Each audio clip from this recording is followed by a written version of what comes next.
இருக்கிறதுலே மிகப்பெரிய புண்ணியம். திருவண்ணாமலையில போய் சாதுக்களுக்கு உணவளிக்கிறது மிகப்பெரிய புண்ணியம். அங்க போறது, அந்த தெய்வங்கள பார்க்கறது, சாதுக்கள பார்க்கறது, அவங்களுக்கு உணவு அளிக்கிறது, எல்லாமே வந்து புண்ணியம் இருந்தா தான் வரும். சிவனுக்கே நீங்க உணவளிப்பதற்கு சமம்ன்றாங்க.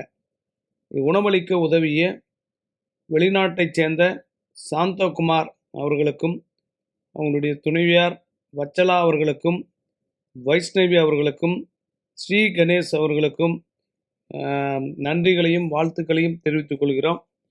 இவங்க வந்து ஒரு நல்ல வீடு அமையணும், நல்ல திருமணம் அமையணும், குடும்பத்தில எப்பவும் ஒரு ஒற்றுமை இருக்கணும் அப்படின்னு கேட்டிருக்காங்க. திருவண்ணாமலையில போய் சாதுக்களுக்கு உணவளிக்கிறதே ஒரு பெரிய சேலஞ்ச். ஏன்னா, சில பேர் வேணுன்னுவாங்க, சில பேர் வேணான்னுவாங்க, சில பேர் நன்றி சொல்லுவாங்க, சில பேர் ஓம் நமச்சிவாயா சொல்லுவாங்க.